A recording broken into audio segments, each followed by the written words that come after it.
황교안 당대표의 단식이 이제 8일째로 접어들고 있습니다. 엄동설안의 허허발판 노상에서 하는 단식이라 체력이 급격히 떨어져 이제부터는 하루하루가 매우 위중한 상황입니다.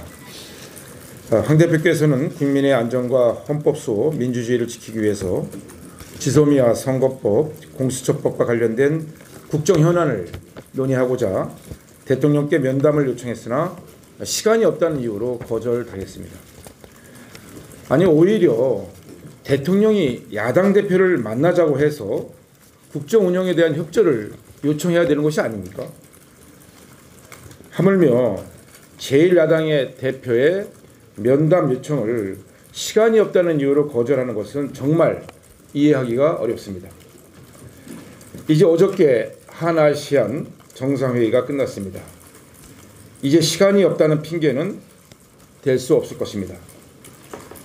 문재인 대통령께서는 즉시 황교안 대표를 만나서 지금 단식의 요구 조건인 선거법, 공수처법과 관련된 요구에 경청하시고 응하시고 모든 것을 합의에 의해서 처리하도록 결단을 내리셔야 할 것입니다. 선거법은 게임의 규칙을 정하는 것으로 여야의 합의에 의해서 처리하는 것은 아주 기초적인 상식입니다. 선거법을 일방통행식으로 제1야당을 제외한 채 통과시키겠다고 하는 것은 민주주의의 근본을 뿌리채 흔드는 것이고 민주주의의 축제인 선거마저 없애겠다는 것이나 마찬가지입니다. 문재인 대통령은 지금이라도 당장 청와대에서 불과 100m밖에 떨어져 있지 않은 황교안 대표의 단식 현장을 찾아가서 중단을 요청하시고 즉각 요구 조건에 대한 수용과 협상을 시작하겠다는 것을 국민 앞에 천명할 것을 촉구합니다. 그 길이야말로 전국의 파국을 막는 길이 될 것입니다. 북한이 9.19 군사합의를 또 위반했습니다. 북한군이 황해도 창린도에서 김정은 위원장의 직접 지시로 남측을 향해서 해안포 사격을 실시하였습니다. 심지어 이는 지난 2010년 11월 23일 우리 연평도 민가에 무자비하게 포격 만행을 저지른 연평도 도발 사건 구주기에 맞춰서 이루어졌다는 것은 북한 정권이 얼마나 무모한 정권인 것을 상징적으로 보여주는 도발이었습니다. 그런데 국방부는 실제 포사격이 실시된 지 3일 만에 발표했습니다.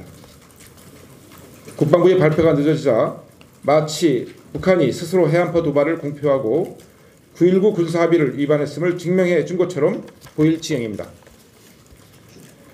북한의 공개 보도가 나오기 전까지는 아예 숨길 의도가 있었던 것이 아닌가라는 지적이 나오고 있습니다. 게다가 국방부는 북한의 해안포 사격 지점과 시점, 방향, 발포 횟수 등을 보안상의 이유로 입을 닫고 있습니다. 북한의 도발도 아주 심각한 위협이지만 우리 군과 정부가 자꾸 감추고 숨기려는 것이 더 큰 문제입니다. 이렇게 되면 유사시 북한의 도발에 대해서 우리 국민들이 피할 수 있는 시간도 갖지 못하고 당하는 정말 어처구니 없는 상황이 발생할 수도 있습니다.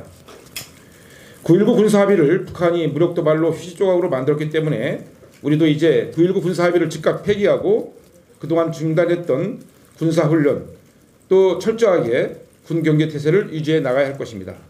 한미연합 군사훈련도 즉각 재개해야 할 것입니다. 평화는 도발을 억제할 수 있는 힘을 가질 때만이 가능하다는 것을 우리 모두 명심해야 할 것입니다.